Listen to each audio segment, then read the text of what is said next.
안녕하세요. 다산에드 전병칠 원장입니다. 이번 시간에는 직류 전동기의 특징에 대해서 살펴보겠습니다.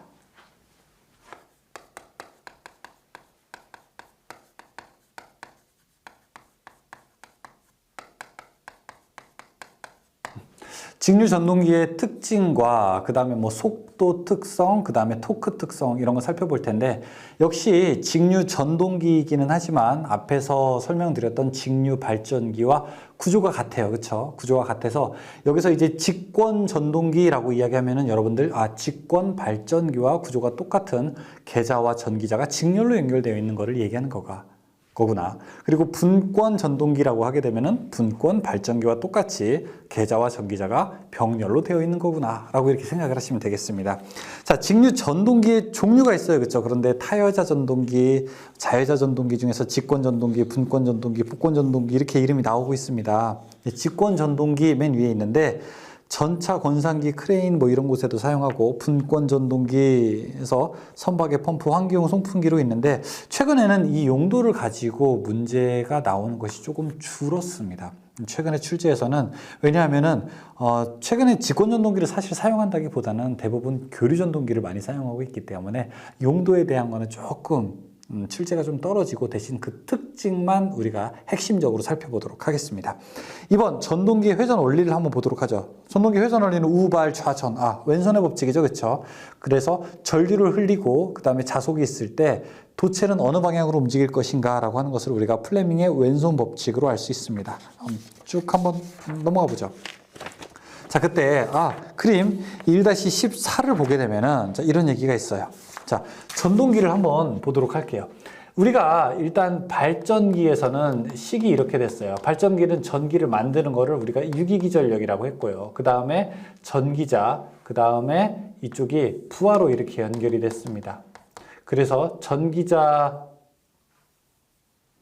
저항을 RA, 그리고 전기자의 흐른 전류를 IA라고 하게 되면은 부하, 단자전압을 V라고 했을 때 단자전압 V는 어떻게 계산했습니까? 2에서 IA, RA를 이렇게 빼게 되는 거였었죠. 그렇죠? 그런데 이제 발전기가 아니라 전동기에서는 식이 이렇게 돼요. 전동기에서는 내가 전기를 집어 넣어주는 거죠. 따라서 자, 내가 전기를 집어 넣을 때 여기가 단자 전압 V가 되고요. 그 다음에 이거를 역기전력, 여기 전기를 소비하는 거니까 전기자에서, 그래서 이거를 E하고 C로 할게요. 역기전력이라고 해서 RA, 그 다음에 여기 흐른 전류를 IA라고 해보겠습니다. 그럼 역기전력은 어떻게 계산합니까? V, 단자전압에서 IA, RA 이렇게 계산할 수가 있죠. 그렇죠? 자, 그러면은 우리가 발전기식 E는 P자 파이 60A분의 N. 자, 이 식에서 60A분의 Pzet은 자속 그 상수 K라고 했으니까 K, 파이, N이라고 이렇게 놓을 수 있었죠. 그럼 이때 전동기의 이거는 유기기전력식이었었고요. 우리가 그러면은 얼마나 빨리 돌릴 수 있을까? 이 회전수를 가지고 유도를 한번 해보겠습니다. 회전수 N은 어떻게 될까요? K, 5분의 2 이렇게 되지 않겠습니까? K는 어떤 상수니까 그냥 K는 지워도 되고, 자, K는 얼마가 될지 모르니까 그냥 K는 분모에 놓든 분자에 놓든, 분모에 놨을 때 만약에 10이면은 분자에 놓으면 0.1이 되는 거고요. K는 그냥 어떤 상수라고 하게 되고, 자속 5는 어떻게 되는 겁니까? V 대신에 V-IA, RA 이렇게 놓을 수 있죠. IA, RA. 자, 그러면은 이것이 바로 직류 전동기의 속도식이 되게 되는 겁니다. 자, 직류 전동기의 속도식은 지금 밑에 보시게 되면은 3, 속도 제어와도 관련이 있어요. 이게 무슨 얘기냐? 직류 전동기의 속도식은 그림과 여기 보시는 식과 같이 되고요. 우리가 직류 전동기의 속도를 바꾸는 방법은 세 가지가 있어요. 첫 번째, V를 바꾼다. V를 키우게 되면 속도가 커지게 되겠죠. 그렇죠? 그래서 첫 번째, V. 이것을 바로 전압 제어법이라고 합니다. 가장 광범위하게 사용돼요. 가장 널리 사용됩니다. 현재.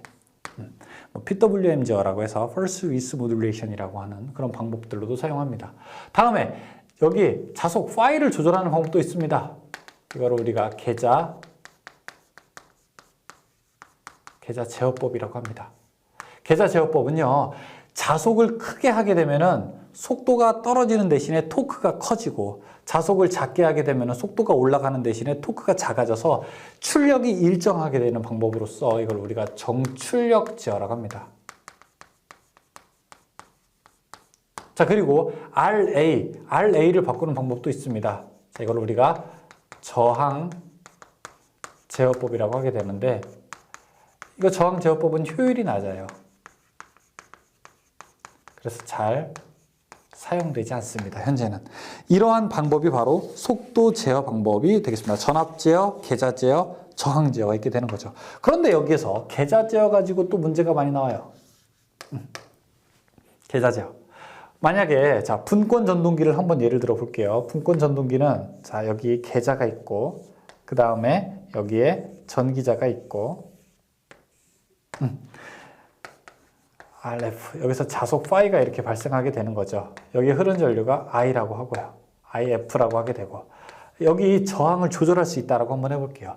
그럼 만약에 여기에 있는 계좌의 저항을 증가시키면 어떻게 될까요? 계좌 저항을 증가하면 어떤 일이 벌어질까요? 잘 보세요.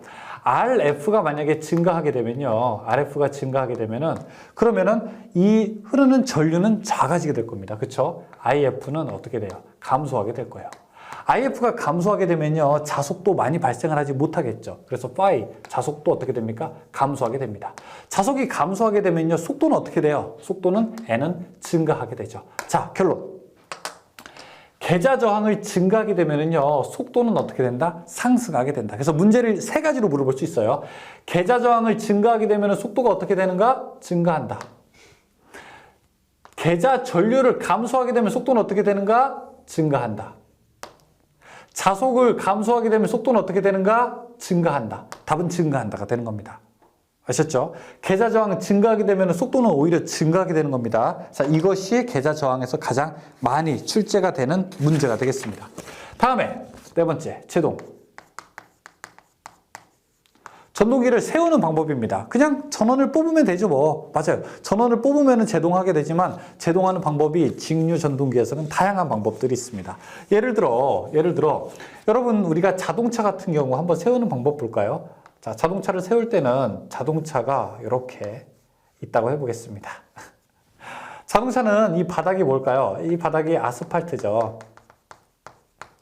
그리고 자동차의 타이어는 주로 고무로 되어 있습니다. 고무랑 아스팔트는 이렇게 비비게 되면은 마찰력이 세죠. 꽤 세요. 그런데 여러분들이 만약에 전차라고 한번 해보죠. 전차는 뭐냐면은 기차의 밑에 바닥의 재료는 철이죠. 레일. 바퀴도 철이죠.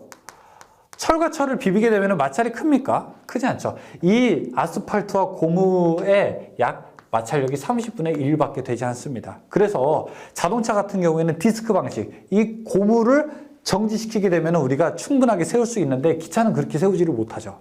전차 같은 경우에는 끼 브레이크를 잡아도 계속 밀려나가게 되는 거죠. 영화 같은 데 보면 많이 나오잖아요. 그렇죠? 따라서 자, 이런 것들은 우리가 어떻게 제동하는 것이 좋은가? 이런 디스크 방식으로 하는 것은 또 무리가 있게 되고요. 그래서 생각을 하게 됩니다. 맞아.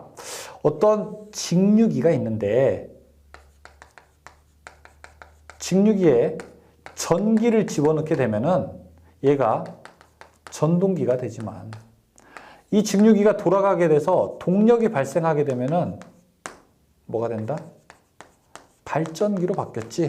그래서 처음에 움직이기 시작할 때는 전기를 집어 넣어줘요. 그러면은 막 모터가 돼서 돌아갈 거 아니에요. 그러다가 전기를 끊어요. 그럼 어떻게 됩니까? 관성에 의해서, 마저 가던 힘에 의해서 전기가 이제 여기 있는 모터가 만들어지게 되는 거죠. 만들어지기는 되면서 우리가 정지하는 것을 바로 뭐라고 한다? 발전 제동이라고 하게 됩니다. 그런데 이 만들어진 전기를 가지고 없애는 것이 아니라 저항해서 태우는 방식이 아니라 이제 다시 되살리는 방식을 가지고 회생 제동이라고 하게 됩니다. 물론 여기 직류 전동기라고 되어 있는데 최근에 우리나라에서 사용하는 이런 지하철에서 사용하는 것들은 다 교류 전동기를 사용하고 있습니다. 그래서 조금 뭐 맞지는 않는데 그냥 우리가 얘기하는 거는 시험을 보기 위해서 하는 얘기입니다. 시험을 보기 위해서. 자, 또 하나 급속 정지를 시키고 싶다. 그럼 플러스 마이너스를 바꿔서 역으로 결선하자라고 하는 거를 역전제동 혹은 역상제동이라고 이렇게 이야기를 하게 됩니다. 발전제동보다 조금 더 진보한 형태가 바로 회생제동이 되겠죠. 그렇죠. 다음에 5번에 토크. 토크는 어떻게 계산하느냐? P, 전동기의 출력이라고 하는 것은요, 오메가 타우라고 해서 이 오메가는 각속도죠. 그죠? 속도고, 자, 이거 타우는 우리가 토크라고 이야기합니다. 속도와 토크의 곱이 출력이 되는 거예요. 그래서 속도만 높다고 출력이 센 게 아니라 전동기가 속도와 토크가 두 개가 커야 출력이 큰 겁니다. 그럼 이때 우리가 토크의 식을 한번 보죠. 자, 토크는 어떻게 됩니까? 토크는 오메가분의 P가 되는 거고요. 오메가는요, 2파이 60분의 N분의 P가 됩니다. 그럼 이거 60분의 2파이는 상수이기 때문에 계산하게 되면은 이거는 9.55 N분의 P하고 뉴턴 메타가 돼요. 근데 우린 킬로그램으로 사용할 거니까 0.975하고 N분의 P하고 이거를 킬로그램 메타가 됩니다. 왜요? 1kg이 9.8N이니까. 자, 요거 알아두시기 바라겠습니다. 근데 킬로그램으로 많이 물어보니까 출력을 회전수로 나눈 다음에 0.97로 곱하게 되면은 우리가 전동기의 토크도 구할 수 있게 되는 겁니다. 전동기의 토크는 어떻게 되나요? 토크는 출력에는 비례하게 되고요. 그쵸? 그 다음에 회전수에는 반비례하게 되는 특성을 가지고 있습니다. 자, 문제 한번 볼까요? 1번.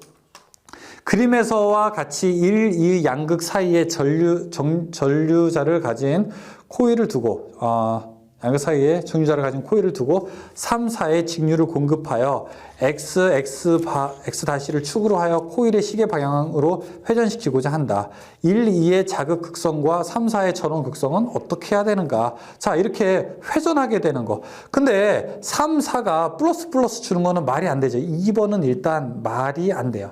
그리고 4번도 극성에 무관하다. 말이 안 돼요. 그러면은 어떤 게 말이 되느냐? 지금 1번 보시게 되면은 자, 이쪽이 N극이고 예를 들어 1번이 N극이고 이쪽이 S극이 2번이고 자, 이쪽이 S극이고 3번이 플러스. 자, 이쪽이 들어가는 거, 이쪽이 나오는 거일 때 어떻게 될까요? 그러면은 전동기면은 NS 전류가 들어가게 되니까 이쪽이 내려가게 되죠. 이쪽이 내려가게 되네요. 이쪽은 올라가게 되고요. 그러면은 반시계 방향으로 회전하겠죠. 근데 지금 시계 방향으로 회전하는 것을 원하게 되니까 답은 이쪽이 S극, 이쪽이 N극이 돼야 되겠네요. 답은 3번입니다. 그러면은 NS 여기가 들어가게 되면 이쪽이 올라가게 되고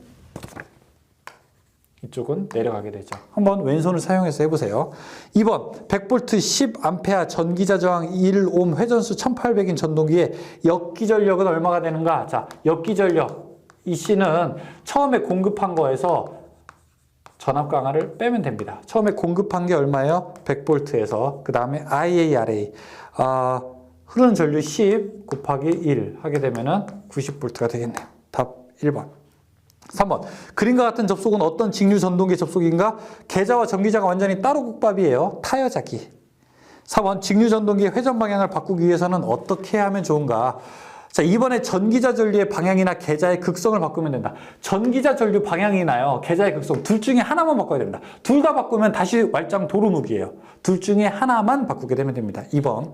5번. 다음 그림의 직류 전동기는 어떤 전동기인가? 전기자와 계자가 병렬로 연결되어 있죠. 이거는 분권이죠, 분권. 3번. 6번. 직류 전동기에 대한 설명으로 옳은 것은 무엇이냐? 이번에 직권 전동기가 운전 중 무부하로 되면 위험 속도가 된다. 맞습니다. 자, 6번. 직권 전동기는요, 힘이 셉니다. 힘이 세다.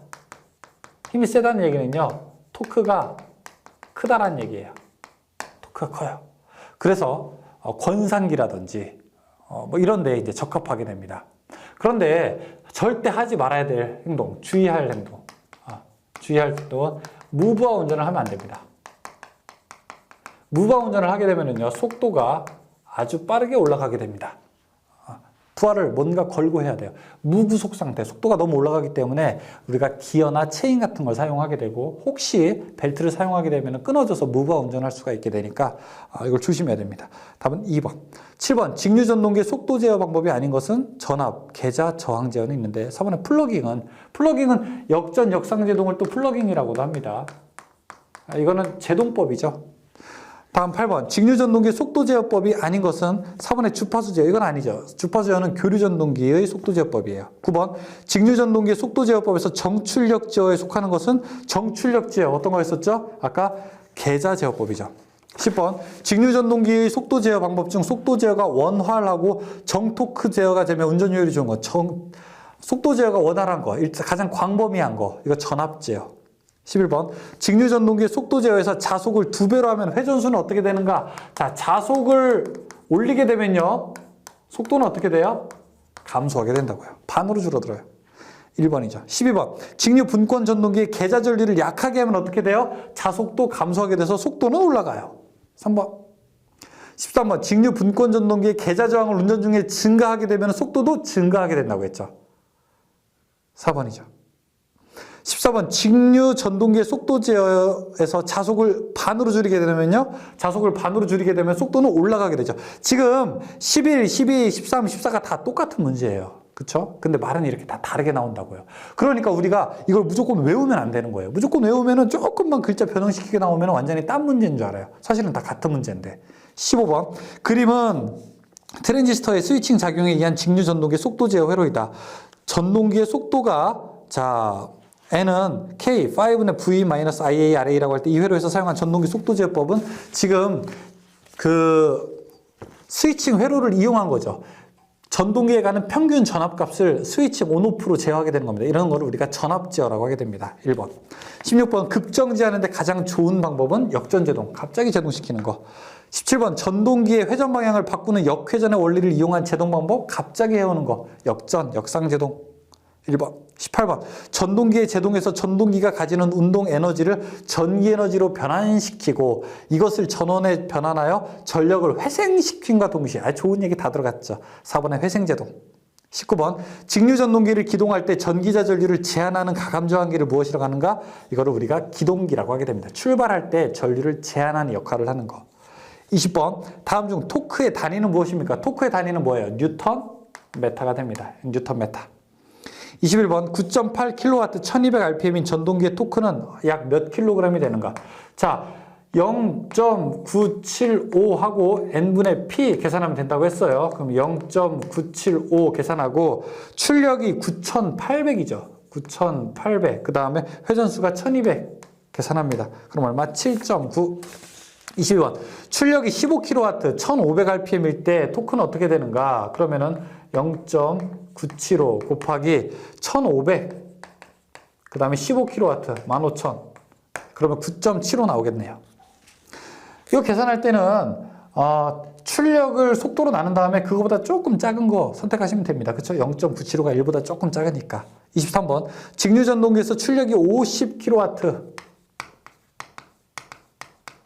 n분의 p일 때, 자, 0.975 n 값이 얼마입니까? 1800이고 5만은 27. 네, 답 이렇게 나왔죠. 자, 그러면은 문제가 됐습니다. 직류 전동기의 특징, 속도, 토크 나왔는데 많이 좀 어렵지는 않은데 요거 우리가 꼭 알아두어야 할 식은 이렇게 토크 구하는 식 꼭 알아두시기 바라겠습니다. 설명 여기서 마치고 저는 다음 시간에 뵙겠습니다. 수고하셨습니다.